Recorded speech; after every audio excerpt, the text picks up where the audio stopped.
Hey,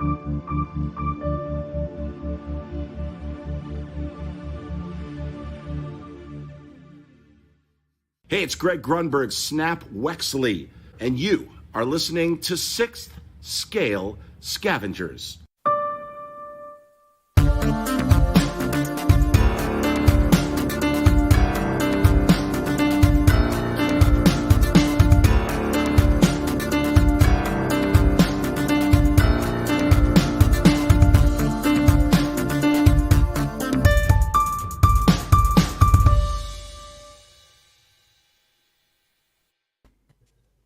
All right, Scavengers, welcome to episode 65 of the 6th Scale Scavengers Hot Toys podcast, covering Marvel, Star Wars, and DC Comics.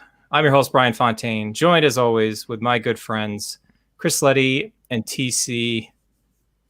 Guys, we're back from our 8-day hiatus from our Scarif Shoretrooper beach party. That was awesome last time to get The Economist on, and I've apologized to both of you. I'll apologize to our audience. I probably did 95% of the talking last time. I just couldn't help myself. Nope. You could not help yourself. I mean, there wasn't even a Letty tangent there. No. That was just like a Shoretrooper. We just let it happen. It just happened. So I appreciate everybody that's already got a chance to check that out. And if you haven't, if you were expecting to hear us talk about Shoretroopers, you know, these things over my shoulder here, a full detox full of Shoretrooper goodness here, check out the video afterwards on the audio feed or here on YouTube. We're going to skip that. And we did get a little news to talk about TC. So we asked the Hot Toy Gods. They did. They delivered. They delivered the oblige. They did. So we've got a really fun show on tap. Maybe Chris, after doing this for 65 episodes, the podcast can officially retire now. It's at age 65. Yeah. 65. We're not retiring now. We're going to keep going here. But Chris, to be honest, like, I don't even remember what we've talked about in 2.5 years. We're going on 3. TC's been with us for a majority of it. I can't remember what topics we've covered or not. So if we've covered this again, we're going to cover it from a different angle. Mm-hmm. We don't make money doing this. We do this just for fun. We cover topics that are relevant to us that we think are going to be of value to our viewers and listeners. So we're going to cover, Chris, the fear of missing out, FOMO, not the dopo. This is FOMO when collecting hot toys. And I think perspective is everything in life. I think perspective is a lot to do with collecting and how things change over time. Our interests change, our habits change. We learn more. Chris, we think we have this figured out, and then we don't. Nope. It's an ever-changing situation, this hot toys collecting. And, you think like you said, you think you got it figured out, and you think you're not going to dopo anything, and then the next release you dopo something, and it's just part of the fun, and we love talking about it. Sure. So we've got some news. We're going to do our collection update, and then TC, we are going to review Qui-Gon MMS, I think it's 525 off the top of my head. It's actually sequentially one after Cody, which we covered on episode 64. So we've got a great show on tap. And just shout out to Bill with Dorklair. Congrats. We haven't really talked about this much, guys. 1,000 subscribers. I didn't know if it was necessarily taboo or just like I didn't want to jinx it. If you've noticed, we haven't enabled ads and all that other fun stuff yet. It's just not at the core of what we are about, at least right now. We'll see in time, Chris. Yeah, we're gonna just kind of go with the flow, and if it's something that we feel like we want to set up, then we'll get it set up. But for now, we're going without. All right, guys, before we get into news, just a quick shout out. TC, actually, both Chris and you, TC, have made appearances on Collecting Weekly. Mm-hmm. I have not. So, Zach, I'm a little upset at you that I've never gotten the invite personally. We have a special announcement to make. The three of us will be joining the Collecting Weekly party next Tuesday, January 26th on their YouTube channel. Mm-hmm. The long-awaited crossover. The guys last night said it's been years in the making. I don't know why we've never just come together. We're traveling to Texas. I know. We're going off the East Coast. It'll be fun. Looking forward to it. Yeah. No, I mean, we mention them at least once an episode. The guys, Zach, Dean, Manny, they do awesome. They've got a whole host of shows, and so I can't even keep up with all of the things that they're doing. And they've got a Patreon, and they're just so engaged in the community. And we love spreading the news and helping other collectors out there find out other good content. We're not the only voice out there, Chris. I think, what did we say in the very beginning? We're not the only voice. We're a voice. We're not experts. All that other fun jazz that we told ourselves when we first started this endeavor. But no, we're really looking forward to joining them, and we'll definitely have a good time. I'm sure we'll share a little war stories back and forth about the early days. And like I said, I can't even remember last week, so it'll be hard me to remember. Study up. I know. We got to go through the back catalog and refamiliarize ourselves with our old selves. So, all right, guys, let's get this show kicked off. We're going to cover news. So we do have at least one figure to talk about because it dropped last night here on the East Coast and technically today over in Hong Kong. So we'll talk about that. Talk about some things that we're noticing at, again, we don't always fully endorse Sideshow, but Sideshow is one of the best barometers we can find out when stock is just going to go waitlist and get sold out, and then the secondary market is going to get crazy. So we'll cover that too. But last full episode out on episode 64, we did some trend analysis for Star Wars figures. I said I'd do it for Marvel, and I think next time out we'll do it for DC, which will be pretty easy because they haven't really released anything in a long time. So I think 2 figures last year. Just crazy how little they've done. So we're going to go through some trends of Marvel, what they've done in the last 3 years, what we're expecting them to do this year. And to be honest, guys, like some of this trend analysis, and I'll get to it in the collection update and in our topic, but just really being aware of what Hot Toys typically does. I mean, we always get excited anytime there's a new release because, I mean, we get to talk about it and ooh and ah over it and wonder, is this going to be a good fit for our own personal collections? Are other scavengers going to get excited about it? And when you get into the topics of like trying to stay current with a line, or I'm going to get all the Mandalorian figures, or I'm going to get all the Solo, or I'm going to get all the Endgame, when you really logistically think about it, it doesn't make a lot of financial sense. And that's kind of where I'm at. So I'll kind of a teaser for what I'm going to talk about. But so I'll alternate here. So TC in the year 2018, and again, just like we did with the Star Wars, if there was a deluxe version of the figure, I removed it from the count just because, I mean, although it is 2 different MMS numbers or TMS numbers or whatever, it's essentially the same figure. So although Hot Toys counts it as 2 releases for the purposes of this, we'll count it as 1. In the year 2018, Hot Toys announced 33 Marvel figures, and they only released 22.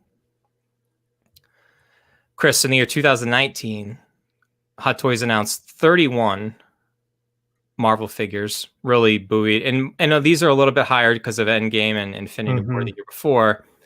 And again, in 2019, Chris only released 22. Same, they're consistent, 2018 and 2019.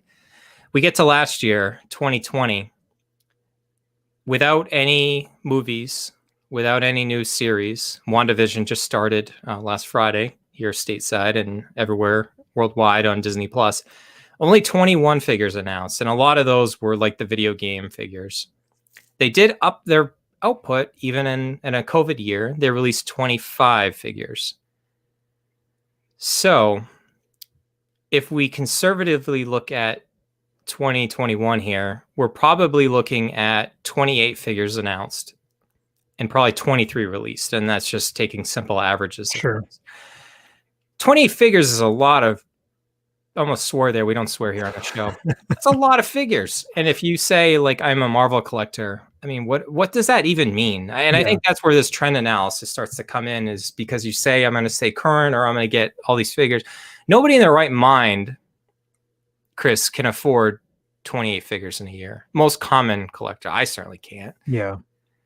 So that also leaves us 25 unreleased figures. If you were trying to follow along while I was rattling off the numbers, and if they didn't look like they were making sense, they didn't, because if you go back to 2019, there's still 10 figures that Hot Toys still hasn't given us. Wow. 14 from last year, and obviously one from this year with a re-release of the Mark V that we've talked about previously. We're not expecting that this year. So 25 unreleased, and they're probably only going to release 23 this year. So there's going to be, even if they get caught up, they're still going to be behind. I don't know, guys. It's just like looking at the numbers like this, Chris, it just kind of boggles my mind of, even we're lucky enough that we have a figure or two to talk about every week. And we almost didn't have a new figure to talk about tonight because of the special episode we did. So lucky us. Yeah, I feel like Hot Toys is always going to be behind. It's just part of it's just built into their business. Unless they up their, their employee count and their production, their facilities, and they build their infrastructure and expand that way. I feel like that's the only way for them to get caught up. But then, we've talked about it. Then there's so much product out there, and like you said, nobody can collect all of these. And we're just talking about Marvel. I mean, we're not talking about Star Wars or all the other figure lines that Hot Toys makes. So, it's just this weird thing, because Hot Toys obviously wants to sell figures, but if you start producing so many, then just like people cannot order everything, and then it skews their pre-orders because everything they sell is based off pre-orders. And then you end up getting a lot of figures that are probably going to get lower production runs. And I mean, I wonder if Hot Toys has learned from what happened with the Endgame figures and some of the Infinity War figures that are just still hanging around way, way below retail. I mean, I don't know. They got their money, so yeah, it's, maybe they just don't even care. They got their money from all the pre-orders, so they don't care what happens afterwards. It's weird. Yeah, like collecting, we can talk about this later, but collecting Hot Toys from MMS 0 to MMS 350 is a lot different than now. Like you said, they've amped up their, in the last few years it's pretty consistent, but they've amped up their production, and you definitely have this weird dynamic where one of your best franchises, Marvel, is overproduced. Endgame's been a disaster. Infinity War was not their best moment either. And then you have another line which all the demand is flowing to, Star Wars, the underproduced. So you're getting this weird dynamic. And then, like you said, Bryan, people can't collect it all, so they're forced to go one way. And now, like, the market it's so slanted in one direction that I don't think it's a great thing overall. I don't know if all that made sense, but no, it does, TC. And I think we've talked about it before too, is like our website data, our database, shameless plug alert here, Chris, but we've got in our database all the Marvel, Star Wars, and DC Comics. We've got, individual pages for each of those figures. You go into the database, you click one of the links, it takes you to the individual page. We've got all the details of the release date, et cetera, where to buy it. Month after month and year over year, Marvel was beaten by Star Wars almost 3-1. Like Star Wars, at least in terms of our community or people that are doing searches, it almost got 4-1 at one point. It was just crazy just to see the number of site hits in terms of just going to that first landing page and then individually all the individual pages that we have for each product that Hot Toys has released. It's Star Wars is king right now. And obviously WandaVision's just getting started. You know, Star Wars is going to be out of the limelight for a good chunk of 2020. We're already in 2021. It'll be the end of 2021 that we'll see anything Star Wars again. So Marvel's going to have WandaVision, Falcon and the Winter Soldier. They're going to go right into Black Widow. Loki, Hawkeye, Marvel. I mean, it's going to be nuts this year. So you could see a 180. Collectors are fickle. They'll go to what's hot, what's late, going on lately. I'm really struggling to talk tonight. And but yeah, we'll see. We'll kind of monitor. Dark Troopers.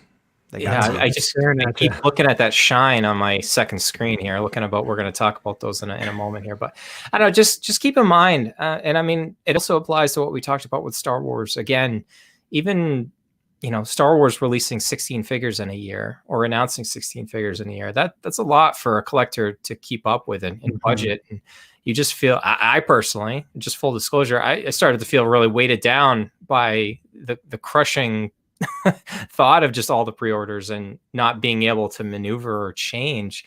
You want to lock in pre-orders because you get a better deal with some of these smaller retailers, but then you feel guilty about canceling. So it's so fun to be a Hot Toys collector. That's why we talk about those things. Yeah, agonizing waits for 2 years before you have to make a decision. Yeah. So I don't know. Like I said, just when I think I've got to figure it out, I don't. We don't. That's why we're here. That's why we're talking about it. Speaking of talking about it, the Dark Trooper. Man. All right. If you're living under a rock and you have not watched The Mandalorian yet, season 2, at this point, it's been over a month. You've gotten your fair warning. We're going to talk about what's happened in the episode. I'm sure everyone's like, thank God you guys are finally doing it. It's just more of a courtesy. Like talking about plot points and stuff for our purposes don't really benefit a whole lot of things because we're just talking about figures. However, Chris, we can't talk about the Dark Trooper here without talking about season 2 of The Mandalorian. Right. So I'll go through the stats real quick. Chris, I'll throw it to you first afterwards. Just announced today in Hong Kong, TMS 032 Television Masterpiece Series 032. MSRP at Sideshow is going to be $260. Announced today, January 20th, 2021. Hot Toys is estimating Q2 to Q3, 2022.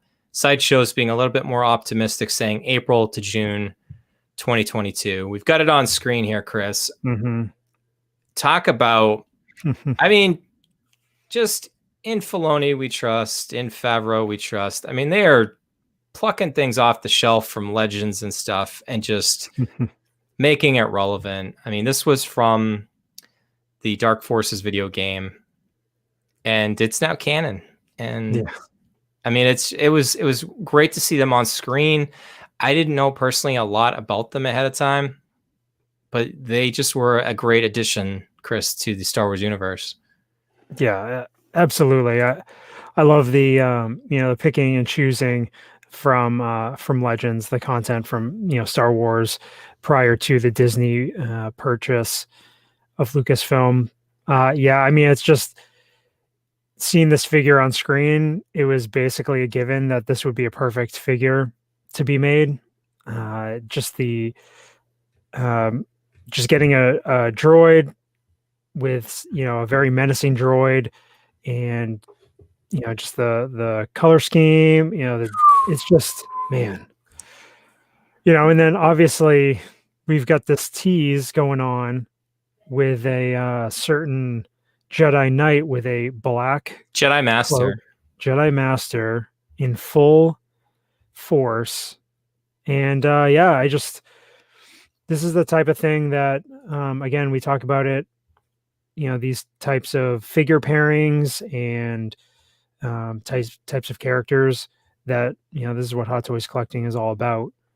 So I think it's great. I mean, the Dark Troopers in general, I thought were a really cool concept, and that Dark Forces video game, a lot of people grew up playing that in the 90s, and like I even had the action figure of that version of the Dark Trooper sitting in the girls' toy bin right now. But this is the Disney era, Filoni, Favreau version of the character, and I mean, it's a no-brainer for me. What do you guys think? So TC, I'm kind of curious. Some of the speculation in our community and across the community was, okay, is this going to have any diecast parts? And for the cost of $260, my guess is not. But I don't know is if they might follow what they've done with, say, K2SO. Most recently, we reviewed the Hollow Iron Man, where there might be some parts, but if you look at the description, TC, it doesn't mention anything about diecast. Yeah, no diecast, but I'm hoping that they go some ratcheted joints. I think it's definitely a probability, especially for the knees. I don't think K2SO had that, but yeah, I think then you have the ratcheted joints. I really like it when Hot Toys uses that because it's an added quality piece to it. And I mean, these are great. I think they're a great addition to the Mando line. I think for me, I think you just order one for now. I don't know if I want them to be like the centerpiece of my display. Mm-hmm. I think you can kind of get it around with like either Luke interacting with one or Mando interacting with one. I think that would be a good look. I can see why people would want more. It's just, man, at $260, you talk about what you want to pre-order, 2, 3, I mean, you're talking $520, $780 plus tax, shipping. I mean, it becomes a little pricey. And when a figure is priced a little higher out the gate, it's not a quick riser. So like if you're trying to do like a quick flip or anything like that, it just doesn't really usually work. So it's just, I don't know. I'm thinking one for now because I definitely want it because it's, whether you like him or not, it was big moments in the finale involved that guy. So to me, this has some priority even over, things like a Remnant Trooper or even like a Incinerator Trooper. Sure. I think I probably would pick this one first, but I think for now it's just one. So Chris, I know. There's the rule of 2. Jetta's saying follow the rule of 2. Well, why not the rule of 3? Why stop at 2? Or 6 or 22, however many there were. I mean, like in Mando, like people say, don't army build with Hot Toys. Basically you're doing that with the Mando line. Yeah, just different troopers. You're building an army of different troopers. So yeah, I mean, it would be awesome to see somebody come up with a display like all the troopers lined up with Moff Gideon, overseeing them or something like that. Sure. But I'll leave that to somebody else. Yeah, somebody that's got deeper do that. pockets and a bigger shelf to do that. So Jetta. Yeah, We're I know. relying Come on, you. man. Come on. We want to see it. I don't know. One of you guys said that there was a Dopo reference on one of Jetta's videos. That was pretty cool. It's great to see some of the long-standing terms that we've used here, Chris, catching on in the community. It means we're at least hanging around long enough to be in that position. Yeah, he's got some great videos for some new collectors. So definitely check out Jetta Patrol's channel. So Chris, we talked about Luke a little bit, but I want to first talk about Mando. I mean, it is his show. He is the titular character here. We've seen the tease of him on the speeder, the season 2 look. This long internally we speculated about this. We haven't on the show yet, but we expected it to come with the Beskar spear. This looks to have a Beskar spear. We don't really get a good look at else of the armor here. It's a little shinier in season 2. He does have a different thigh pad. Right thigh pad I think is different, and then so obviously you're going to get a different look. If you've got version 1 Mando and you've got deluxe Mando with a child, you're probably going to get season 2 Mando as well. So I mean, it's an easy fix for them. They'll make some changes. We'll see, but I mean, it's funny that I got more focused. Although I love the Dark Trooper, I'm not. I'm on the fence, and if I'm on the fence, it probably means I shouldn't.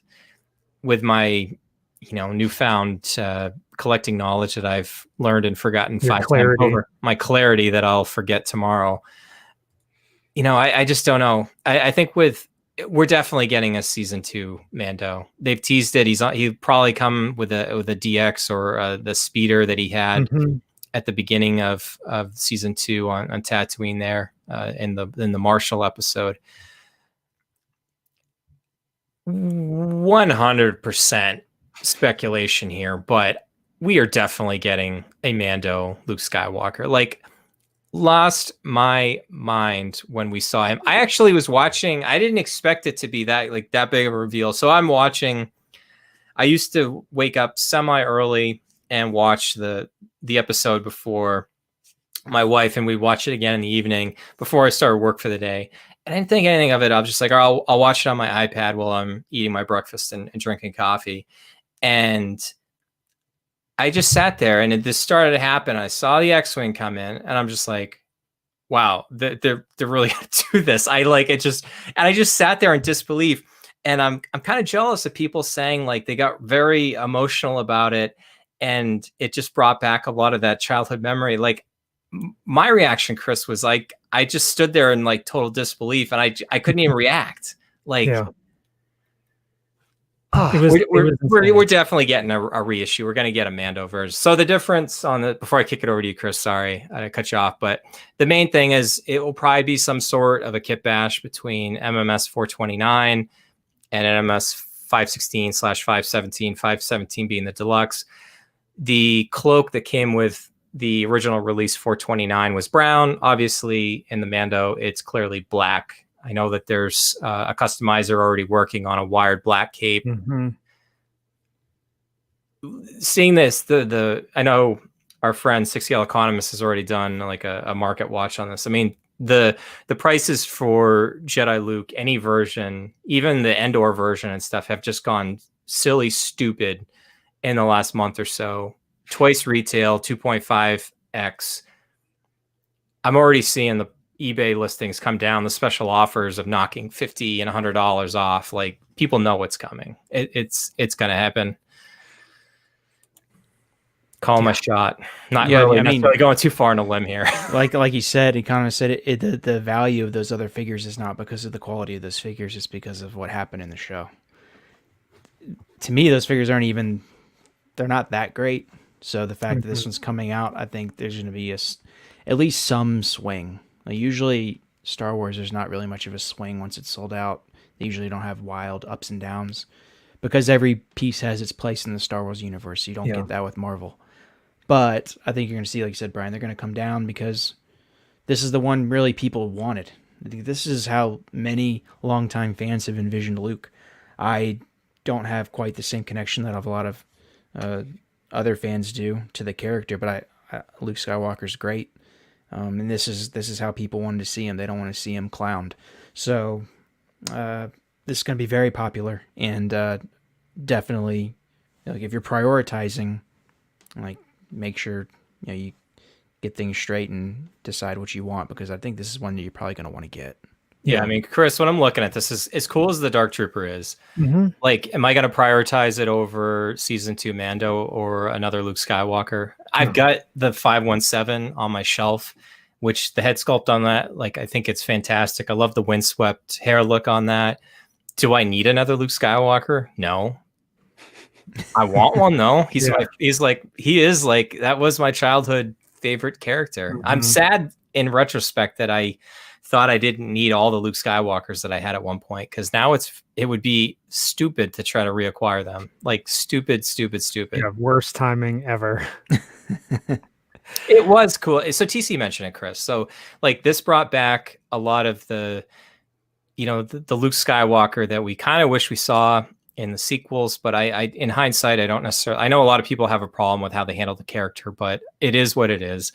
I'm ultimately fine. I love the send off in Last Jedi. I think I've mentioned it before on the show. I don't have any problems with it. But I mean, yeah, this is what people wanted. They just wanted to see Luke come, like, wreck shop. He did it he was rescuing. It was, he wasn't on the offensive. I don't know if anybody's ever played Battlefront 2, but there is a mission in the campaign. It's like level 3 or 4, and you take over as Luke Skywalker on the planet Pelio, and you go through, and you can actually watch, even if you don't want to play the game. I know, Chris, you're not much of a gamer.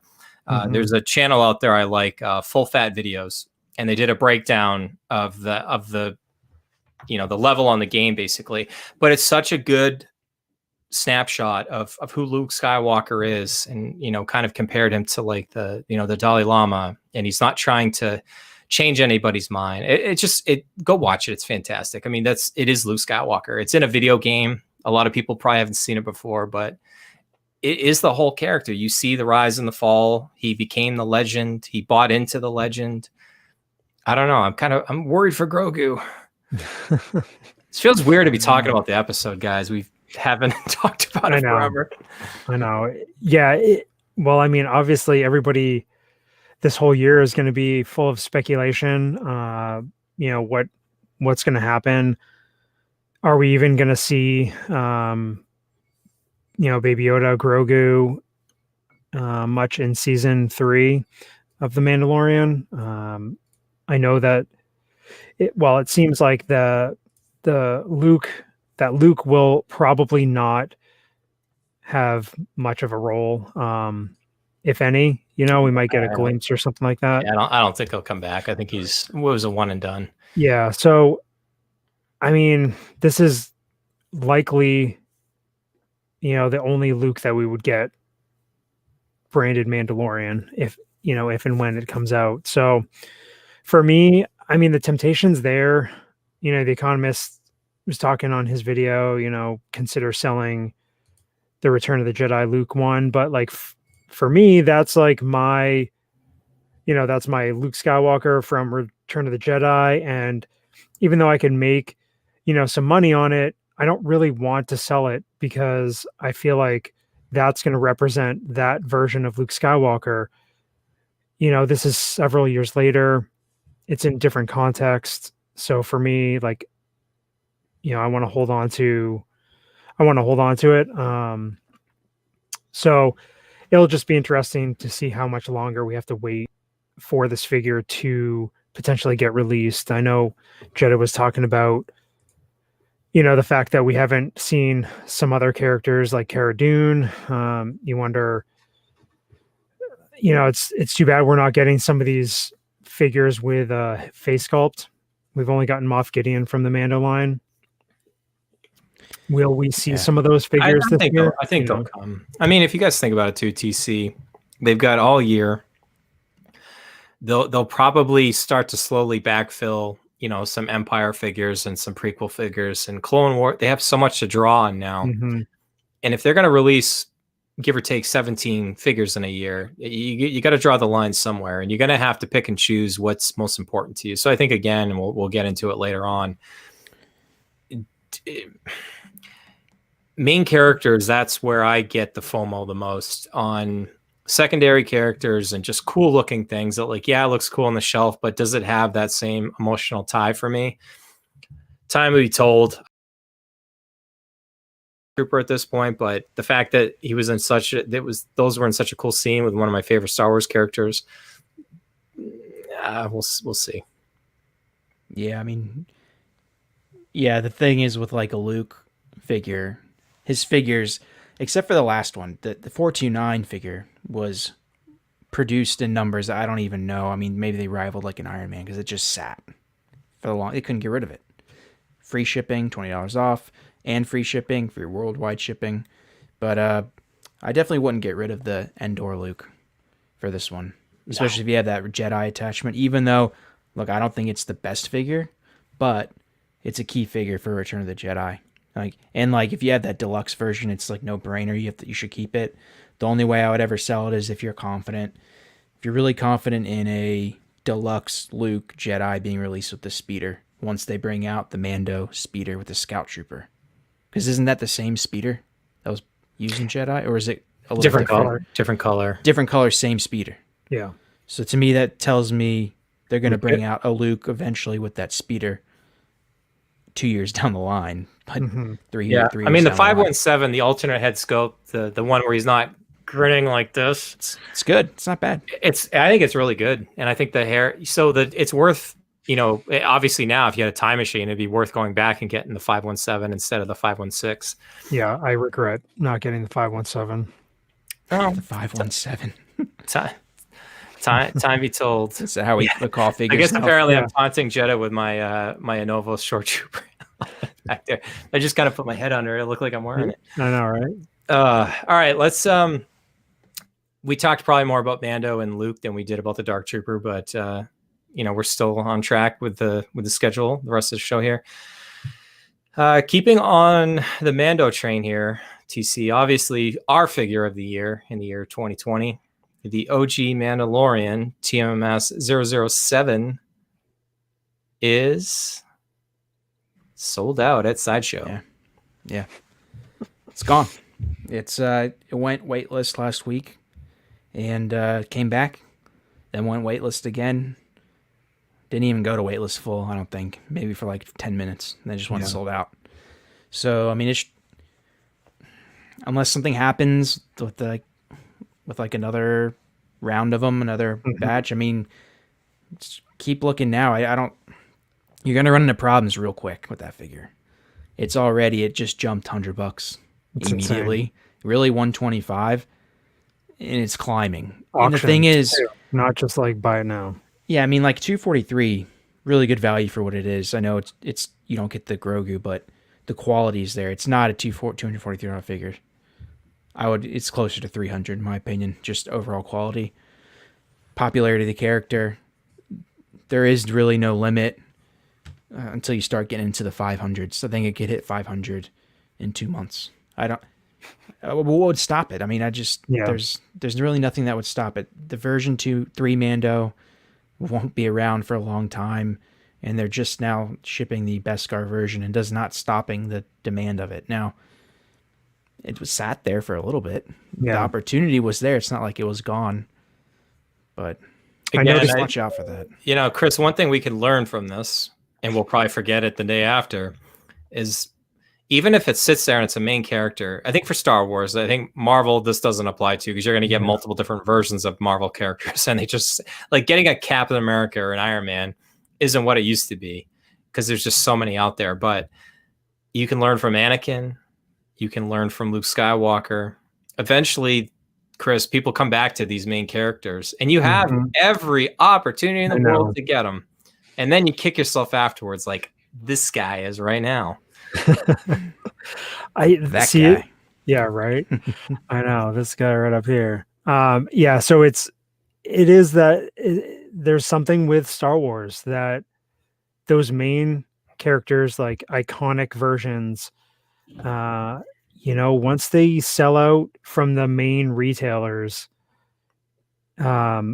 it's again. I mean, we saw FOMO. It's FOMO. Yeah, I mean, and we saw it with Empire Strikes Back. Vader, I mean, just sat around forever, and then when that one sold out, I mean, that price jumped considerably. Obviously, it had a re-release kind of, but I mean, you just see it with all kinds of the main figures from Star Wars. I mean, it's just just like, think about it. If the pool, just say, for example, simple math, pool of Star Wars collectors is 1 million. Just say the pool of Marvel collectors is 1.2 million. Mm-hmm. Well, the production run of these Marvel figures is seemingly much higher versus what it is for Marvel. Then you couple that with, like you said, Chris, you've got, everyone has their spot in the Star Wars universe. Yeah. Now, there might actually be more Star Wars 1/6 scale collectors out there. I don't know. There's no way to tell for sure. Stateside, probably. But it's just something about Star Wars, like you said, where everyone's got a place. And then the fact that, they're not producing the same amount. There's no way. And then when they're gone, they're literally gone from every small retailer. Like you can't even Mando's gone. Where are you going to get him? Yeah, I'm looking all over. All I do is search.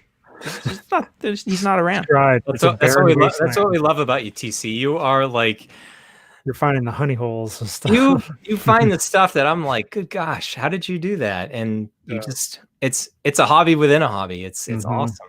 Yeah. So again, I'm seeing the chat blowing up saying, moderator Mike saying 450 to 500 probably in no time. Everybody had that opportunity. I guess at this point, my recommendation would be, and again, the recommendation for any figure really is, it's hard to pay over retail. Try to make those determinations beforehand when it's going to cost you a lot less. Opportunity cost is going to be a lot less, Chris, than falling into the hype. And we are guilty of it as any of them. Sometimes we get really excited about figures.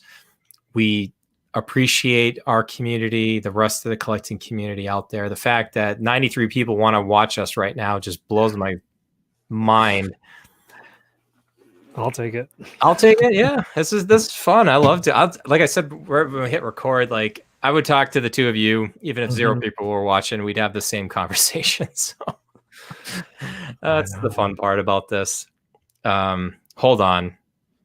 What? Breaking news. Mario would like to see Letty on full screen so we can see that. We don't go quality stash. We don't go solo. Yeah, I am a little jealous. I am a little jealous of that. All right, other things we just learned about before the show. It looks like some scavengers found out that the Mark 85 is early processing TC on January 22nd. TC, I'm having a really tough time with this one because, like, I thought that the whole head sculpt swaparoo that we haven't seen, that's probably going to be the Mark L again. I don't think that stateside here we're going to have that option. I think we're getting the original head sculpt that they released in Hong Kong. Well, that would be funny if they just ignored it.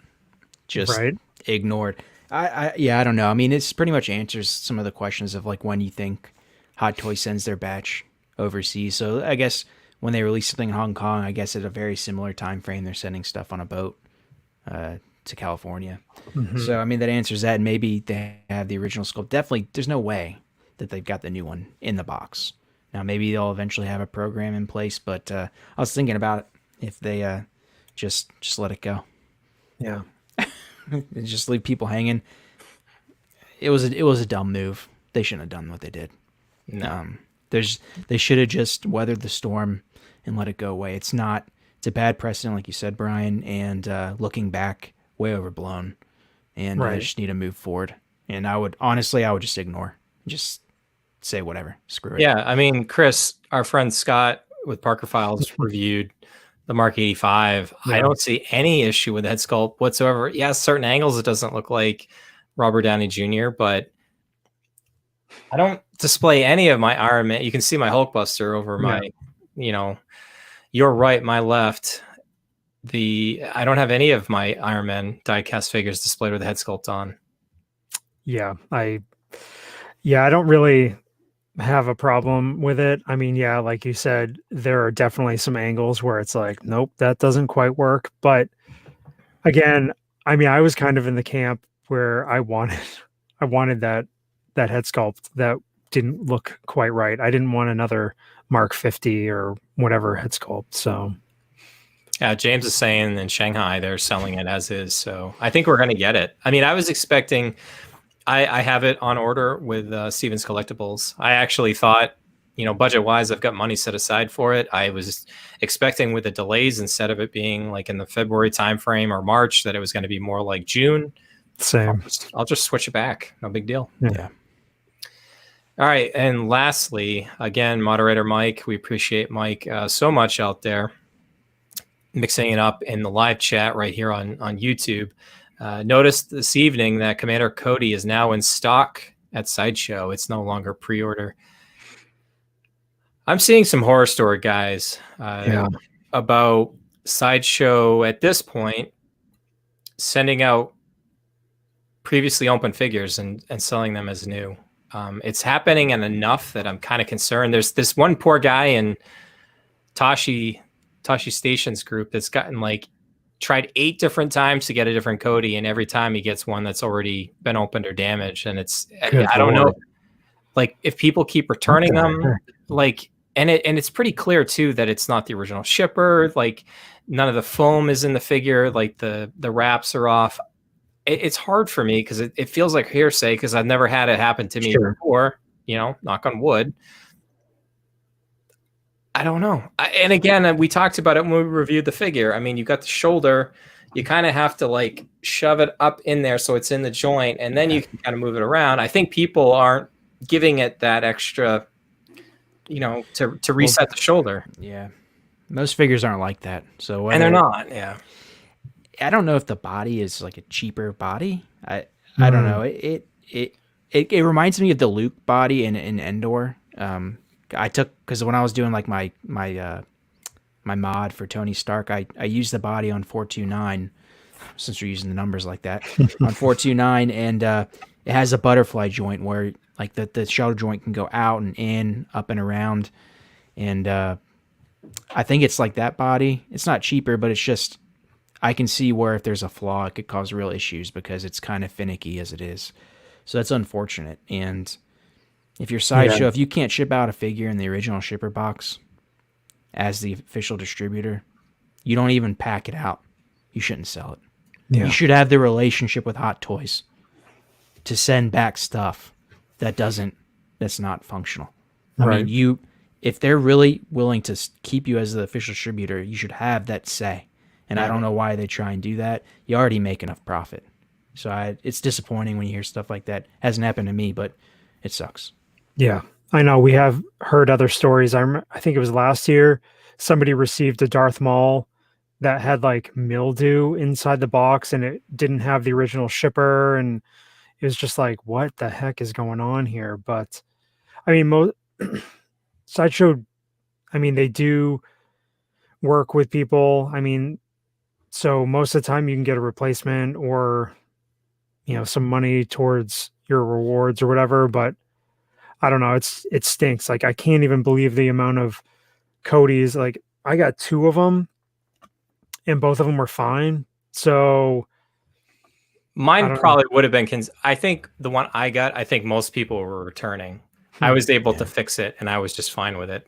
I'm sure if I went to Ray with Underground Figures, he would have taken care of me just fine, but we'll see. And again, I just want to be clear. This is a couple rare instances. I'm seeing everybody in the chat saying they've got a Cody on the way or an OG Mando on the way, and they're concerned.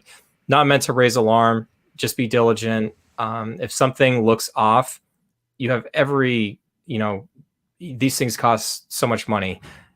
Be diligent about making sure that you're getting what you're paying for. And like you said, Chris, they'll work with you. I don't think you're SOL by any means. Mm-hmm. Before we get to the collection update, I see Michael's trying really hard to get our attention here. Like he says he don't want to spam us, but he spammed us like 3 or 4 times. Sorry, Michael. But so he's saying he's got what Iron Man do we think is going to sell out first on Sideshow, either the Mark 50 or the Mark 80, or is that 47 at the moment? 47. Yeah, my Roman numerals are a little rusty. Sorry, Michael. Very off. I think we'll go around the horn real quick. I think the 47 is going to go before the 50. Even with all the deals they've been trying to give TC, the money off, the free shipping, it's still there. I would just go with 47 first because the 50, even when it does sell out, I just don't see a quick spike. It really actually is not. It's not really around besides Sideshow. I mean, so the 50 is also kind of starting to lower stock elsewhere, but the 47, most people say is a little better. Just go with that one.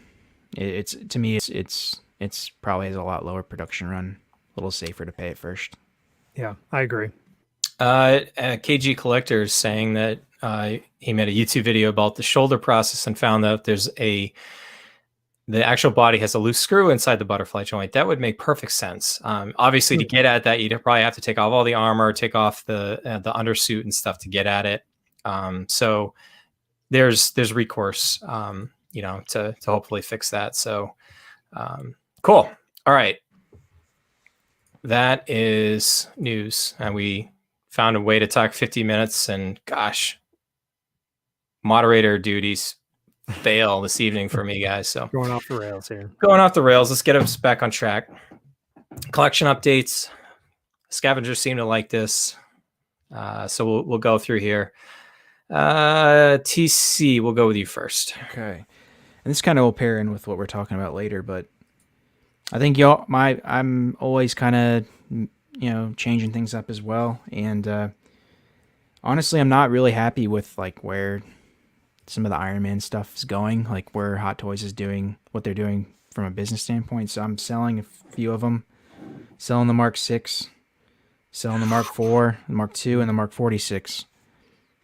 Heavy hitters. So I'm going to take the money out and I'm going to put it back into the collection elsewhere, into other figures that I feel are, safe from getting a reissue. I think, there's even been talk of the Mark 6 coming back.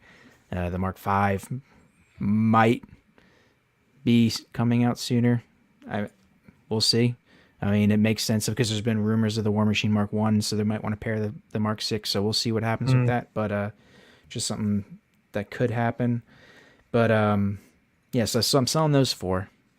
And then I picked up 3 Remnant Troopers. So the 3 Remnant Troopers on my searches through the internet stratosphere, I found 3. Well, I found more, but I've let in a couple people on where I found them. But I can't disclose everything there because it's a little honey hole, like Chris says. But through my searches, I found 4, bought 3, sold 1 via auction to offset because it's sold for $370. Dang. I got them for $205 each, no tax, no shipping. So if you do the math on that, it's like paid like $130 for each Remnant Trooper. Sure. And that's kind of what we're going to talk about in the future, like things you can do to help your collection, help offset the FOMO. To me, I liberated the Remnant Trooper from the internet. Yeah. It's now in someone's collection, and then I benefit the other way. So did that. And also picked up Stealth Suit Spidey Deluxe and the regular from Hong Kong. The thing's selling for dirt cheap. The regular version selling for like $150. $160. Crazy. And that's then from the website, right? Yeah, and then the deluxe is selling for like $240 shipped out of Hong Kong via DHL. Yeah. That's $100 less, maybe more. It's a good figure. Like it's a good figure, and the base is awesome. It's not $340 awesome, but $240. Sure, sign me up all day. That was from Tim Sent, right? Yeah, Tim Sent for the regular, and then Toys Buying Agent. Toys Wonderland for the deluxe. They actually have different. Sometimes they have like different pricing for like a deluxe and a regular. Sometimes Tim Sent's better. Sometimes the Toys Wonderland's better. So I'm not going to go exclusive to one. Right. Whoever's got the best deal, go for it. But I will say, when I did buy the regular Stealth Suit Spider-Man, he did message me back asking if I would accept EMS charge. So it did kind of get rid of some of the great pricing. So I did, because I felt like the guy was probably getting like hammered with terrible requests and like horror stories with the regular post. So I just took EMS shipment and it came in fine and not a problem at all. But great figure. I don't know why people complain about it. The articulation is good. The base is great. And I know it's like a side piece to a Spidey collection. It's not the main one, so you'd always go with like an advanced suit first or a tech suit. But it makes a display, and I like it. Yeah. I know you're tempting me on that. Gonna have to hold back. I only canceled my pre-order. I don't know how many times, 2-3 times on that figure. So, but good stuff, man. So, Chris, before I kick it over to you, I don't know exactly what an Instagram rate is, but Jetta just did a live stream and said everybody come on board. So we just smashed our whatever record that we had before. Right. So welcome in Jetta Patrol. All the people from from the patrol. So we are the Six Seal Scavengers. Talk about Hot Toys bi-weekly, every other Wednesday. Hot Toys, Star Wars, Marvel, DC Comics. We're in the middle of giving our collection update. We like to share just to give a sense of what we're doing with our own collections. Again, we don't have the money to go out and buy everything out there, so we have all those really difficult decisions ourselves with what to do. So we got to get Jetta on one of these shows. I know. I think that would be pretty cool. We gotta have our people talk to Jetta's people. We'll have to make that happen at some point this year. Definitely. All right, Chris, collection update. Go. Yeah. All right. So Mandalorian Death Troopers, I got 2 of them from BBTS.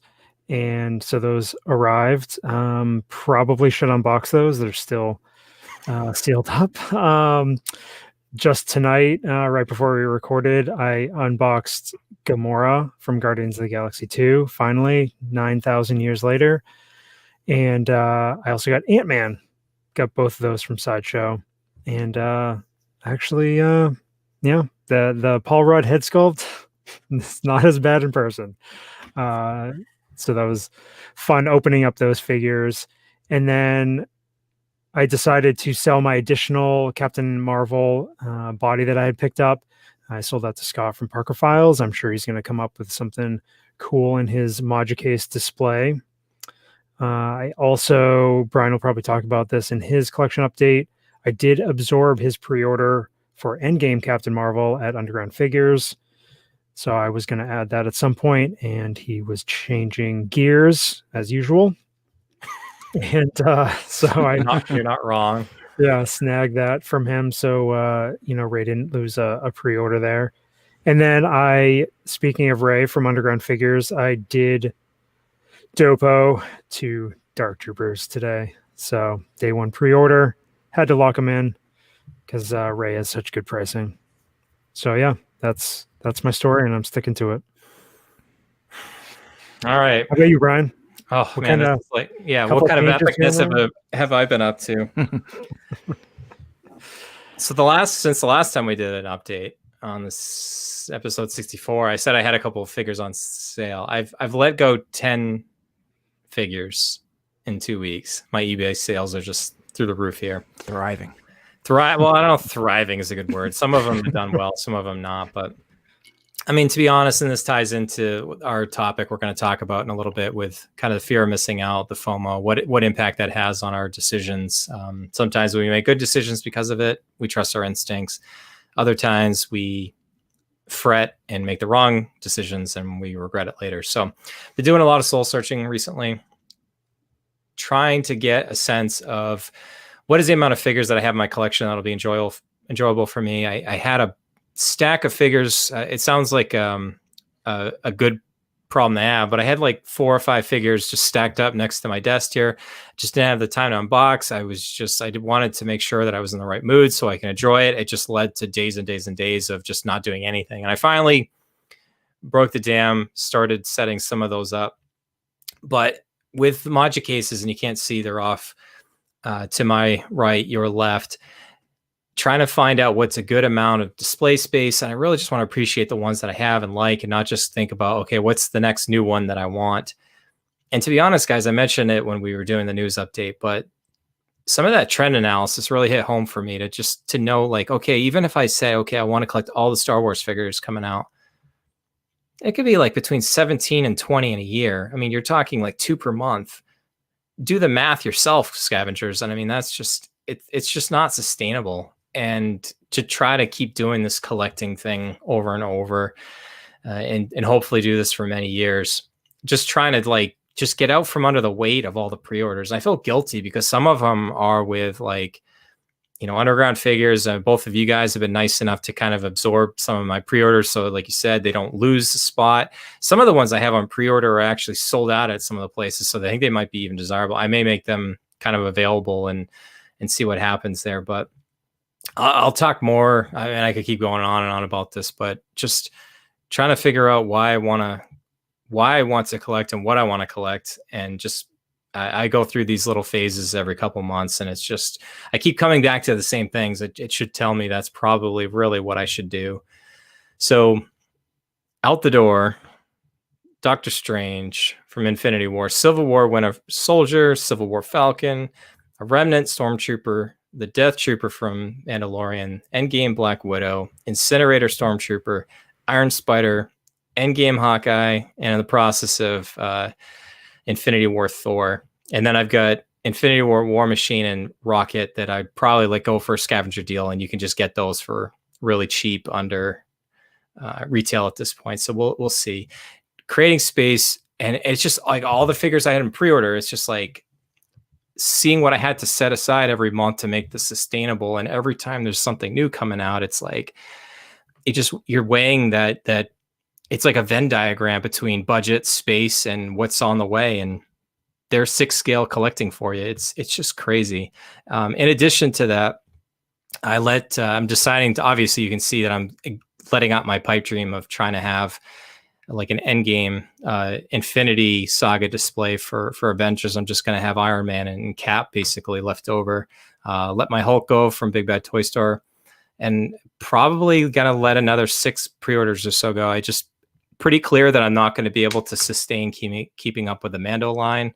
So there'll probably some of those on there that I'll probably let go. And even if I don't cancel the pre-order, I'll get them in and probably turn them around pretty quickly and just kind of break even on them probably. So we'll see. It's kind of crazy. We'll talk about it a little bit more in our topic. That's kind of every 3 months or so, or every quarter, I make several of these updates that everyone's just like, good God, what are you doing? Well, I don't know. That's why we talk about this. Full disclosure, this is transparent and real. And the plus side, I do have Deluxe Mandalorian coming in from Sideshow. I'm really stoked to get that one. So phenomenal. Yeah. A+ figure. Yeah, man. I'm wondering how they staggered those pre-orders, because I had mine dope. Like I had a dopo on that one from Sideshow. So yeah, I know once people started, the information started, coming out that people were getting the emails from Sideshow for those. People were chiming in, oh, I ordered mine this date. I ordered mine this date. And I mean, there was people that ordered theirs after I did that have gotten the email. So I'm wondering what is going on there, because I haven't gotten the email yet. That's weird. Yeah. It'll get here eventually. Can't wait though.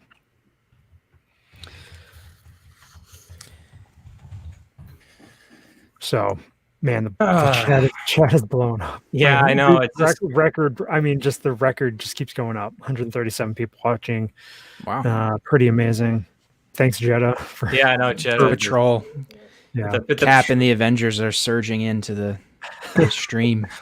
The portals are open up. And we're struggling through this show, and Jeddah's like on your left. So, like I said, we'll see if we can maybe do a crossover event. That would be pretty cool. All right, we've teased the topic enough here.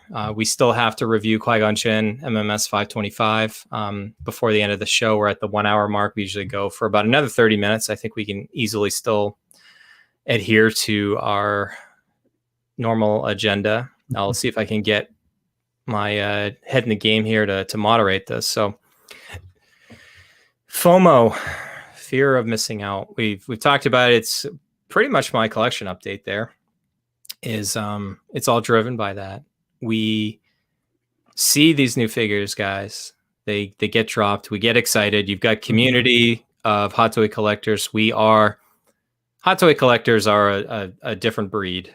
We are very niche. Obviously, the things we collect are very mainstream, but the cost really is precluding a lot of people from just jumping in. Although I say that now, Chris, and I see a lot more people shifting away from being Hasbro collectors to hot toys, because they don't. I don't know how people do it now to chase down poor distribution at Walmarts and Targets and exclusives, and you've got scalpers, which is a dirty word around here, like legitimate scalpers, like go into the stores and buy up all the stock. I mean, you're not going to find many hot toy scalpers. I mean, these you can get these pretty much anywhere until they sell out. So it's a good thing, and maybe we've revisited this topic before, TC, but we're going to talk about it again. You thought it was about 10 months ago that we talked about this. I don't remember that. I don't remember 10 minutes ago. I kind of blacked out there for a second. Yeah, it's interesting. I mean, yeah, FOMO. I mean, it's there for all the collectors, and it's just interesting because like over the years. Like I first started collecting hot toys probably like right when they were releasing the A New Hope figures. So MMS 298, 297, Leia, Luke, and Obi-Wan 283, and then A New Hope Chewie and Han. I mean, those were the ones. Like, as you know, you have to change with Hot Toys. Like, the library of figures grows, and it seems like with each one they get better, and it seems like with each one you're drawn more towards it because of the quality. But the thing is, they're not going anywhere. So for me personally, I might have, you know, a magic number of 50, 60, just in general, like what I think like the highest amount of figures I want in my collection. I got to churn because you can't buy everything. And I have a certain way I like to collect, and it tends to be getting doubles of figures I really like and passing on other ones I don't. So it limits, you know, the variety of my collection, but I'm cool with going all in on a certain line like Spider-Man Homecoming, Far From Home, and skipping a lot of things from Endgame. So I'm not going to get the Iron Patriot, you know, Endgame War Machine, not going to get the rescue suit, not going to get a couple others, the quantum suit. I'm going to skip a bunch of stuff there to get more from Far From Home, really concentrate. I'm going to skip a lot of figures from Star Wars. I don't have some of the Jedi figures, not Luke. Oh, I don't have Luke, but Obi-Wan, Anakin. I'm not going to get the Clone Wars versions because I want specific clones. I want some of the 501st. I want Ahsoka, and I like all the Mandalorian. But if I want all the Mandalorian, that means I can't get anything from Solo. Can't go get the Rogue One. Can't really dive into the prequels. So it's just one of those things. I think as Hot Toys library grows, the collector has to get more niche. Unless you've got unlimited money and unlimited space, and you like your collection to be 150, 200 figures, and that's cool. But you know, different types of collectors are out there. There's a whole bunch of different ones, and for me, I like to go all in on certain ones, but then very narrow. And that's kind of how I'm going to go going forward to avoid that FOMO. Yeah, for sure, TC. So, Chris, a couple of things just to kind of tee it up for you here. So, I mean, when we're talking about this, it's like you don't want to miss a figure that you really want. Maybe you just can't afford it at the time, and you don't want it to sell out. You get that pain. Like we had a question earlier, like which one's going to sell first, the Mark 47 or the Mark 50, the Mark L? Chris, you could miss a figure everybody loves. And you hear people talking about the hype machine of like, oh God, like I saw people earlier talking about maybe heavy infantry Mando is going to be one of those next figures that wasn't really produced. I'm even struggling with, do I want that in my collection at this point? But, you know, missing a figure everybody loves, but maybe you didn't love initially, but then you get, you know, you kind of change your opinion of it. You don't want to miss a figure that spikes in value. I mean, TC just mentioned the Remnant Troopers. I mean, again, but I think a lot of that is driven by the fact that people don't want to miss it. So then the value goes up. Yeah. You've talked about this a lot, Chris, like the fear of not using rewards or a promo code. How many times have you texted me to say, I've got a $25 promo code that's expiring. I've been looking around on Sideshow. I don't know if I want to order anything. And usually my response to you is, don't use it. Don't use it. And that's kind of how it's been for me over the last 4-5 months. A lot of those $25 codes just kind of disappeared. You know, I didn't use them just because, you know, there's certain figures that, you know, a lot of the Marvel stuff some of the stuff I still have on pre-order, but there's less and less Marvel figures that I am pre-ordering that are so far out. Most of that stuff I'm just going to wait and see. And it's funny, like there was figures when they first got announced, I didn't pre-order them, like Endgame Hulk and Endgame Thor and Iron Patriot, the 2.0 there. Like those are figures that I wanted. But now I can see I don't want them. So it was good that I waited that process out. I do feel like the Star Wars stuff, I feel like I personally need to lock some of those in right away. Just because I would rather get the, better price at a smaller retail or whatever. But there's other figures that I've decided I don't need in my collection. Jango Fett, Lando from Empire Strikes Back, Tusken Raider from Mando. Like these are figures that I'm just gonna they're not calling to me. I think they're all great figures and stuff. It's just there's other versions or other characters that I like better, the aesthetic of the character or the actual character better. So yeah, I mean, it's just this weird thing because a lot of our followers, they know that they listen to, some of the other shows and they see us talk about the values jumping up for things. And so we're always trying to anticipate like what's going to be the next figure. Am I going to buy it for investment purposes? Am I going to buy it for, my own collecting reasons or whatever? So, I mean, you can kind of, it's always going to be a struggle, I think. Yeah. First of all, Sideshow coupon codes don't save you squat because all they do is force you to go buy the figure that you're kind of on the fence with. Yeah. Unless you're super disciplined and then you use it only for ones that you really want. But oftentimes it's, what should I use this on? Well, if you buy that, you're not really saving money. You're really spending more because it's something you're on the fence with. And then you go buy the other figures you were going to buy anyway. So there's that. And I can't tell you how many Sideshow cancellations were on figures that I used the $25 code on. Yeah. So, and then you feel guilty about canceling because you got know. the coupon on it. So one of my favorite movies, and I haven't watched it in a long time, I really got to rectify this, is a movie, Ronin. It's got Robert De Niro in it. And he has this famous quote from it, Chris, and he's kind of like this hitman that's got a lot more experience than everybody that he's working with. Sean Bean's in it as well. A lot of great act. It's such a good movie. I love that movie. So he has this line, and they feel like they're getting set up, and Robert De Niro's character feels like he has an inkling that something's going wrong, so he just assumes that it will. This quote is, "Whenever there is any doubt, there is no doubt." So you could start to apply that logic to a pre-order, and I'm kind of going through this myself with the Dark Trooper. As much as it's cool, I love the scene. I love the fact that it interacts with Luke Skywalker. It's a key part, key scene or whatever moment of season 2 of The Mandalorian. That I have any doubt of, am I going to do it? To me, that's a good lesson I could learn going forward. It's if I have a seed of doubt right now that I may not want it, am I going to want it in a year from now? And am I going to want it enough that if I lock it in? So maybe, I know Mike on our team does an awesome job of kind of like knowing what exactly he wants to do and order up front versus maybe one of the ones that he wants to wait on for pre-order purposes. I do not see the Dark Trooper selling out anytime soon. It could be low produced if not a lot of people order it, but I'm seeing a lot of people already saying they're going to get 2.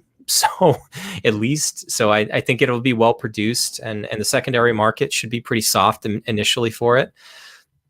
So I don't know, we'll see, but I mean, trust your first instinct because it's probably right on. Anytime that you have to debate and you go back and forth to decide, am I going to do this or not? Should I do it? And you try to convince yourself, just like you guys were just talking about, like, I've got a coupon code. Oh, well, I was on the fence about it. I'll get it now. At least for me personally, more often than not, those are the figures that I end up selling. And the other thing that and it's another recent example. Obviously, I'm a huge Shoretrooper, as everybody can see from my background here. When I knew instantly, like you just know instantly when you see a figure, like there is no doubt, like this is a dopo. Like those are the figures you're not going to let go anytime soon. And that's Roy. Write this down, screen capture this, Brett. Whatever you need to do, guys. That'll be my new barometer going forward. Is if I have that instant no, like I wanted, this is exactly what I'm going to do. That's hopefully what I'm going to stick to. So if I give a collection update next time out and I say I ordered a Dark Trooper, well, I'll eat my words, but we'll see. I mean, most of my figures that I have currently, they're not rebuys. Because usually when I do that, I end up just selling it again anyway, because there's a reason why I sold it. So even if it's like I sell something and it's spiking, well, the reason why you sold it in the first place is because there's something else you like better. So you have to be cool with missing out on things, especially as they continue to expand their library. They're at 600. They're not going anywhere. They're going to be at 700 in 2 years, 800 in 4 years, and they're just going to keep growing. So as it grows, it just makes you feel like you got to keep up. But like if you were to come in after the fact, like 5 years down, like 10 years in the future, and they were done, your way of collecting would be a lot different. It's just that like every time they release something, they throw a carrot at you, and then a year and a half down the line, it finally releases, and then you just feel like you need it because you're along with them for the ride. Sure. But as like for me, as they continue to grow, like as Star Wars continues to produce more shows, I'm gonna get more focused on a certain line, and I'm gonna really like step back and not collect a lot of stuff. I'm cool with that. Other collectors might want one of each. They might want a Qui-Gon. They might want a Luke. They might want Obi-Wan. They might want just the Mandos from Mandalorian.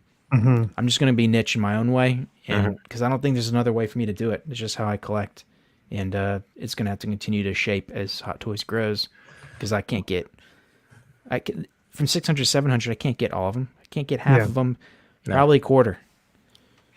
Yeah, and then like you mentioned, I mean, Marvel and Star Wars and DC have so many projects coming in the next 2 to 5 years that you're going to be, the temptations to spread out are going to be pretty big.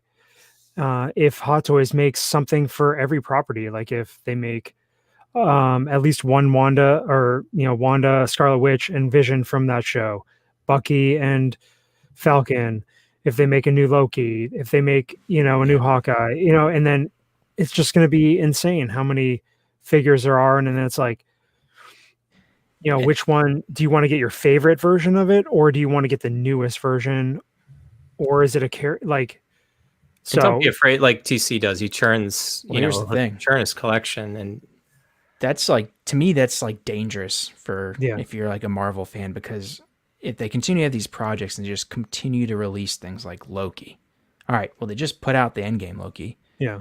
I mean, that figure's not going to go anywhere for the longest time. I would put everything into Star Wars. Like, I'm going to be very niche with my Marvel going forward. Yeah. Even though I love it, it's just the way Star Wars is going. It's just the way the universe is set up. It just makes, for me, a more satisfying collecting experience, because I know my figures have a place in that universe. They're not just trumped by the next release. Right. And that's me, that bothers me. For some reason, it just does. Probably because I don't like spending $250 and then it becoming dwarfed by, Loki number 5. Right. So, I mean, Chris, we talked about it. I mean, if 15 to 20 figures in one of these, even just one of these franchises, I know like yourself, you try to spread between all 3 franchises more than TC and I do. I mean, 15 to 20 figures in a year just to keep up. And then you have that urge to like keep up with a line. Like, I got to get all the Mando releases. And I personally got caught up in myself in doing that. That's why I had to just let some of the Mando figures go. The Remnant Trooper, the Incinerator Trooper, and the Death Trooper. Like, I wanted to be current on it, but I'm really like, would I have any one of those other figures than a Luke or another version of Mando? And we all are going to have to get to that niche point or something. So I think we'll continue this conversation as we go along. You got to make some hard decisions. There's going to be some cool figures out there that you just aren't going to have the space or the budget for. And I may have gone a little overboard with the way that I'm going to try to restrict my spending for the year, that I'm going to try to make sure that I'm not going to get over 12 figures per year, just the way that I'm budgeting. I could do more if I wanted to, but I think it'll be one way to kind of keep my, collecting. I need to keep, that's a way for me to keep the collecting in check, because otherwise I'm just going to get out of control again. And I said probably the same thing about a year ago, but I finally learned my lesson this week. Yeah. I mean, definitely the figures have been coming in. The more have been coming in lately than have been going out. So my collection definitely needs another revamp. There's definitely one figure that I'm just waiting to see how the market goes with this figure, because it's trending up pretty significantly since it sold out at Sideshow. So I'm going to kind of watch the market with it, and then, hopefully cash out at a higher amount, just because I decided, even with my vintage Star Wars stuff, I decided, like, I had bins and bins of stuff in preparation for displays that I'm probably not ever going to put together.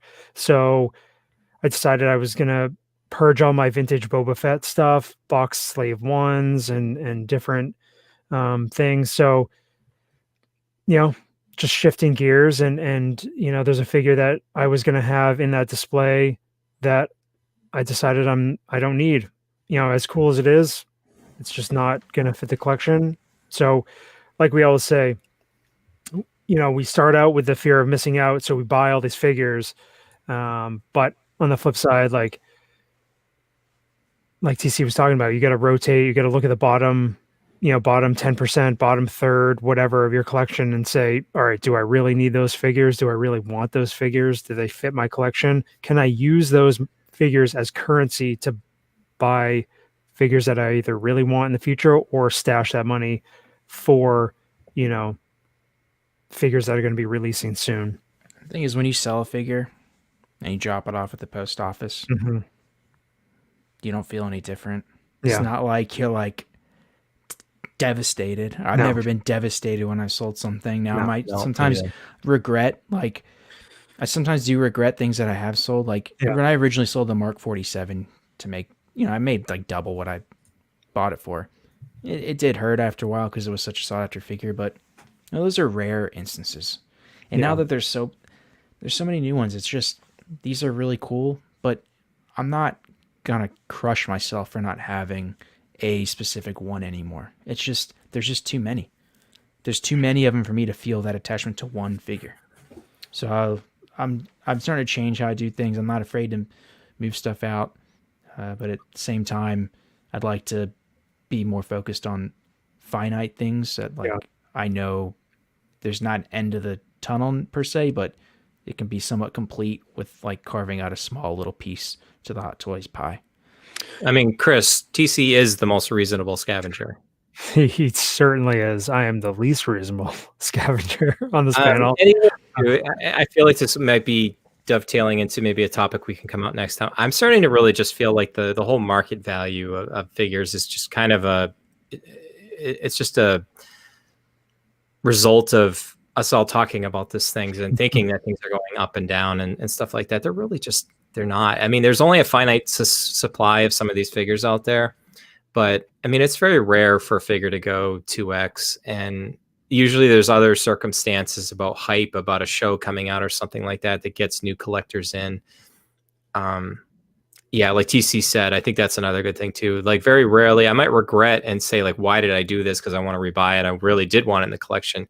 I never really feel any remorse when I drop something off at the post office. It's said and done. And it's all about just continuing to grow as a collector. And we're not trying to be overly depressing about this stuff. But I mean, we're also, I think we're talking to 99% of our audience right now that has all the same concerns and things that we all go through. I mean, we're on the heels of MMS 600. It's crazy. There's a lot, and from like 250, 300 on, really high quality stuff. Yeah. So it's like 95% of the figures are top notch. I know. So there's a lot to choose from. There's a lot of opportunity to miss out. There's also a lot of opportunity to expand your collection. Just do whatever you feels best, however you want to collect. There's no right or wrong way. Just for us, for me, that's how I like to do it now. So I have to do it because I put a lot of money into it. I mean, it's not like I'm not funding my whole collection through selling. Yeah. But I don't want to just continually, cash in and just pour money in without ever getting anything back.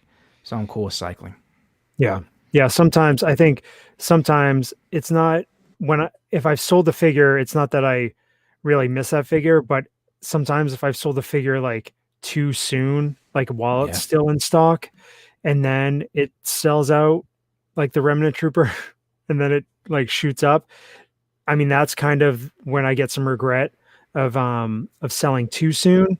And then, yeah, I know. Right.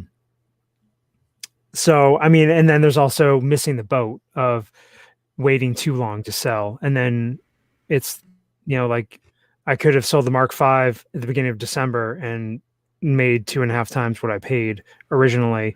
I didn't.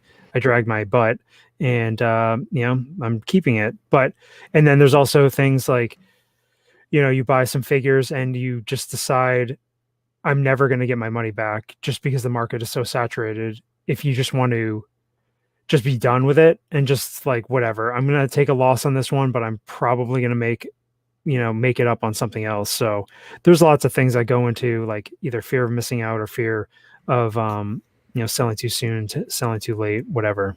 I mean, it's good stuff. All right, I got to tie a bow on this Yeah. conversation, guys. We're already at the hour 25-minute mark, and we still have to talk about Qui-Gon. So this one's going overtime. I mean, we hit 151 people not that long ago. So we got a lot of people. Give the people what they want. And they Yeah, I don't think, to be honest, I don't think anybody really minds, other than maybe my wife, if I go too long Right. tonight talking. So, but anyways, let's shift the gears. I'll change the banner over. So we're going to talk about Qui-Gon MMS525 from the Phantom Menace, Star Wars Episode 1, MMS525, Sideshow retail price going for $235. Announced March 22nd, 2019. Released on September 18th, 2020. So last fall, a mere 546 days from announcement to release. And Hot Toys originally said that we were going to get it at the beginning of 2020. Some delay, not necessarily a lot. Feels like we waited on this one forever. Mm-hmm. Yeah. I mean, It was a Go ahead, product Chris. of the pandemic. I think, just the timing of the original estimation. But I think, it was worth the wait. This figure, I mean, I just opened it up fairly recently, got it set up right behind me with Master Yoda. Pretty basic pose, nothing like Jedha comes up with. He knows how to set these figures up. But I mean, this figure overall, it's a great representation of, Qui-Gon Jinn. I think, we need more Jedi figures, and this is just a great addition to, I think, anybody's Star Wars collection. Key character from Phantom Menace, and I just really like this figure. The overall, the robes and everything just drape really nice. You just gotta kind of futz with them a little bit. There's probably some better techniques that I should look up to get everything set up properly. But yeah, I mean, I'd say the head sculpt is really, really close, a little bit soft, but and then the hair is a little bit restrictive with certain poses and that sort of thing. But other than that, I think it's just a solid release from Hot Toys. Yeah, it's really good. I do have it. And first of all, Qui-Gon Jinn, great name. Mm-hmm. Qui-Gon Jinn, great name. Liam Neeson, great actor. Yeah. And also, one of the best. Yeah, one of the best.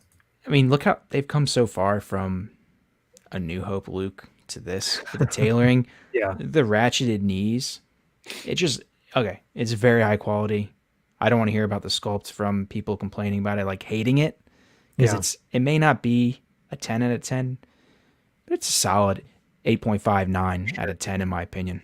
And look, nothing's ever as good as a prototype, but it's a quality Jedi, and it's not Obi-Wan or Anakin popular, but it's one of those where you look back in 2 years and you're like, dang, I wish I had Qui-Gon Jinn as that Especially next when tier Jedi. Yeah.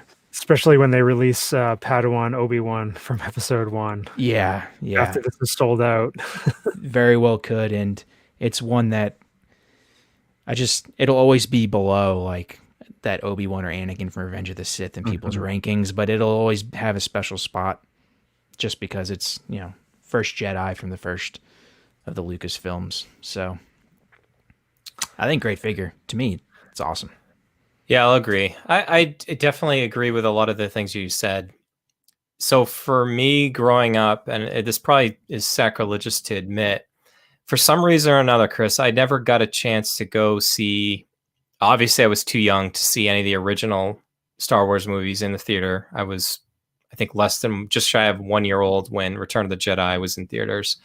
And for some reason, I never went and saw the special editions when they were in movie theaters. So for me, my first theater experience for Star Wars was Phantom Menace. I have the ticket stub somewhere. I saw this 4 times in the theaters.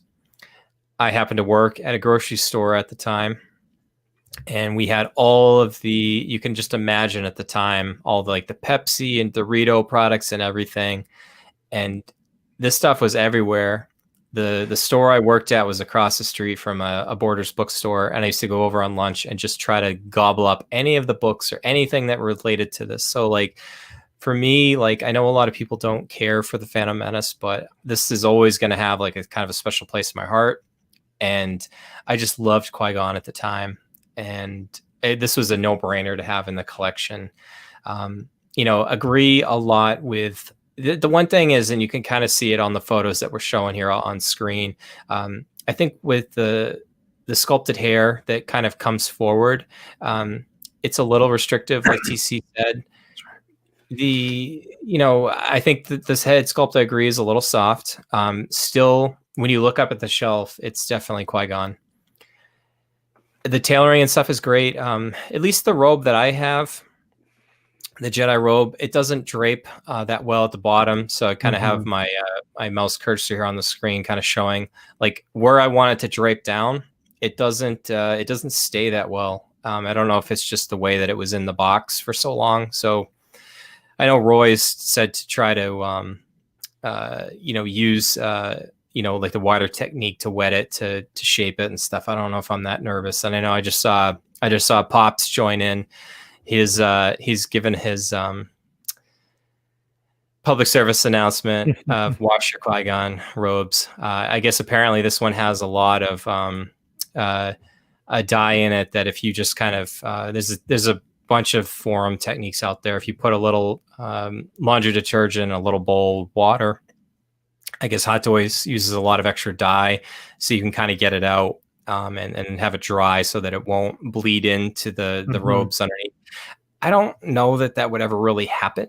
So definitely something to be noteworthy of. I'm always nervous of modifying figures, but sure. At the end of the day, like this is it's a great figure to have on the shelf. I don't think this is going to be for everybody. If I was going to make an analogy to something, this could maybe in time be like the original Ben Kenobi from A New Hope. A figure that you can still find that's not that hard to get. It's kind of in that 1.5x. You're probably looking at the 350 to 400 range. Once it sells out, I can see that one for this. I think nostalgia for anything is going to be what helps this figure the most. Yeah, absolutely. Especially, like you said, the generation that grew up with the prequel trilogy and Qui-Gon being at the forefront of that. I mean, and he was in one of arguably the most iconic scenes in all of Star Wars. The duel of the Fates booming from John Williams and the fight between Darth Maul and Qui-Gon and Obi-Wan. I mean, that is just an epic fight scene. And the music and everything, it just brings back so many memories.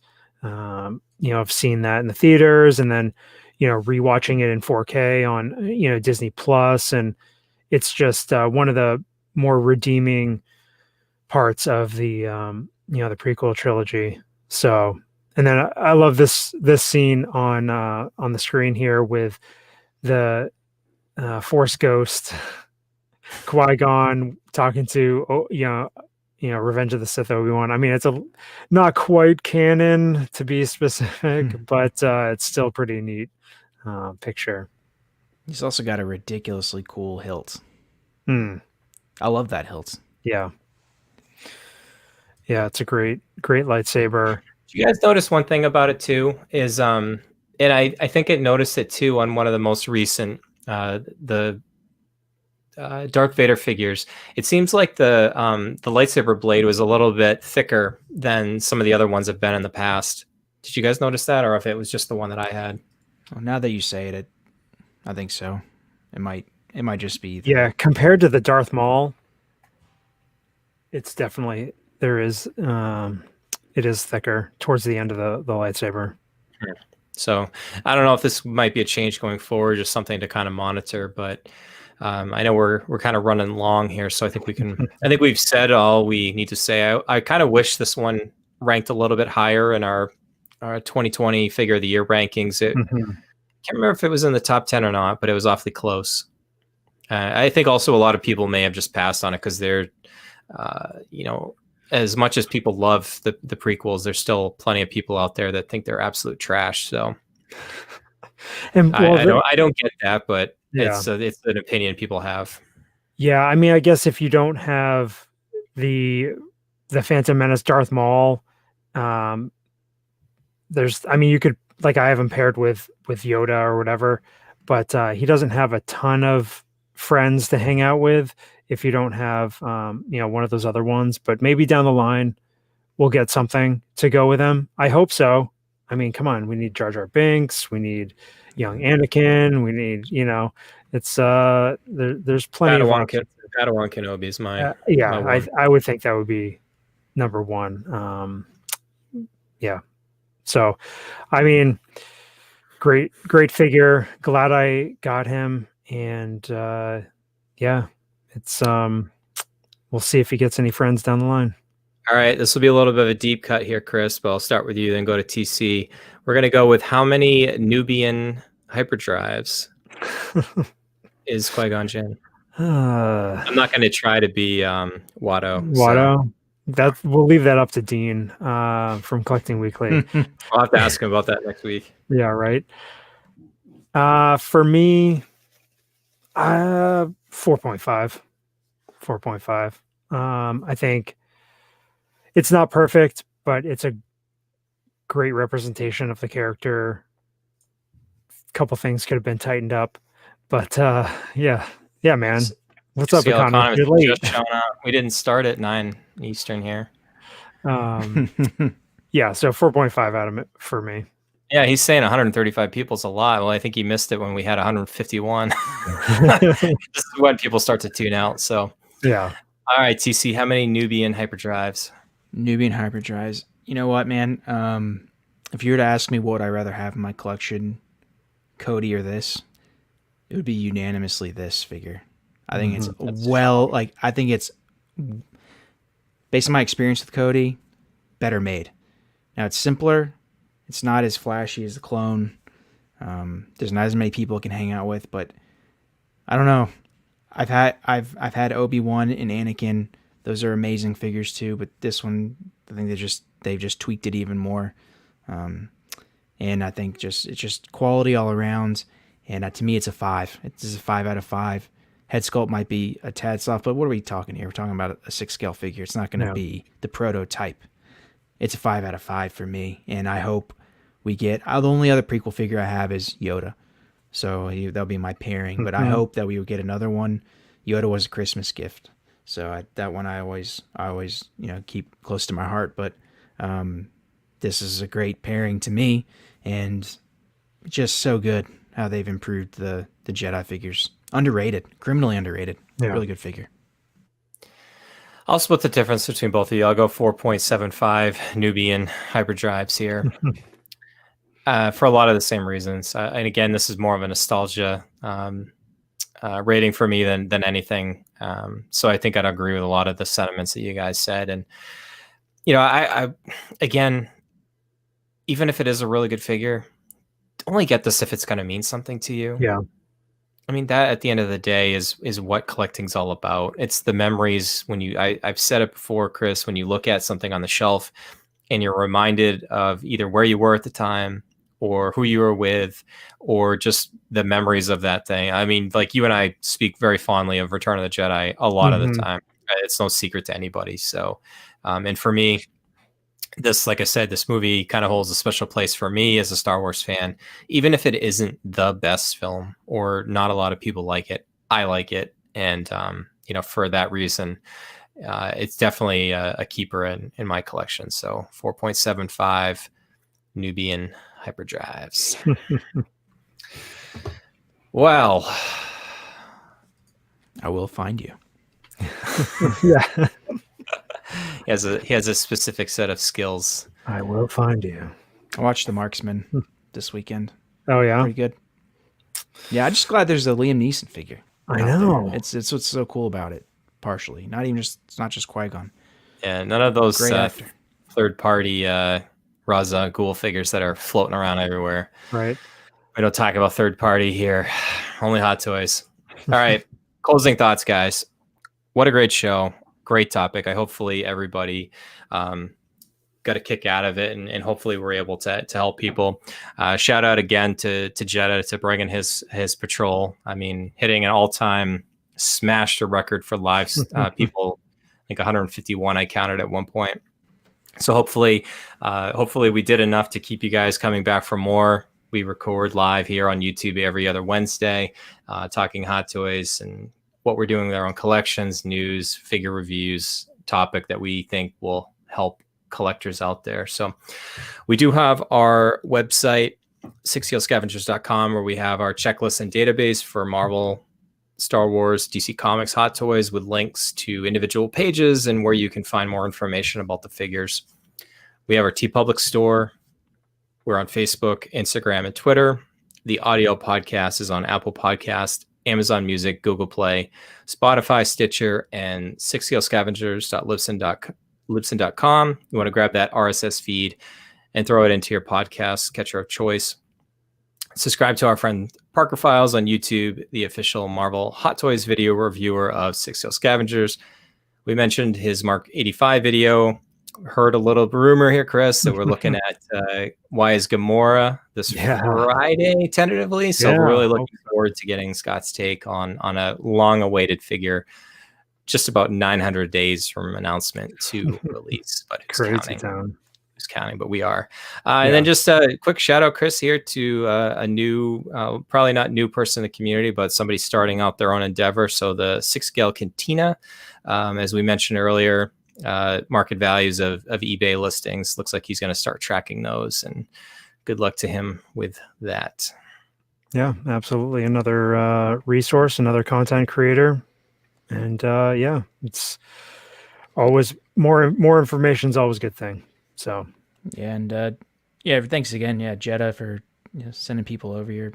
That was awesome. Didn't have to do that, but appreciate the support. I know he always tunes in. Next week we go live with Collecting Weekly Tuesday night. So if you want to check us out on their channel, we're hitting the road, traveling virtually to Texas, and we'll be on with those guys. So give them a listen and a watch. Yeah, for sure. Looking forward to that. And, Zach, Dean, and Manny, I think will be 6 of us and virtually in one room. I think hijinks will ensue. So we'll be on their turf. We'll be on their turf, not ours. So make sure you head over to their channel and subscribe, and we'll drop all the necessary links on our social media as well, so you can kind of catch us there. Wow, what a great show, guys. We ran long, but I don't think anyone's going to mind. So it's worth it. Any other closing thoughts, guys? No, just looking forward to, like we always say, what's coming. Hopefully, we'll have some good stuff to talk about with the Collecting Weekly crew. And I think 60 Economist is doing his live stream Friday night. Jetta Patrol, always checking out his stuff, and all the other content creators. We just love interacting with everybody. Thanks to everybody in the chat. I mean, just all kinds of great conversations going on. Like you say, Bryan, the show within the show, it's almost impossible to keep up with what's going on in there. And I wish we could highlight. That's why we got Mike. Mike is the man. I know, moderator Mike. He's doing great. And I wish we could highlight more, more of the comments and questions and stuff like that. But we just love the support and love the community. All right. That being said here, Chris, bring us home, my friend. Excelsior.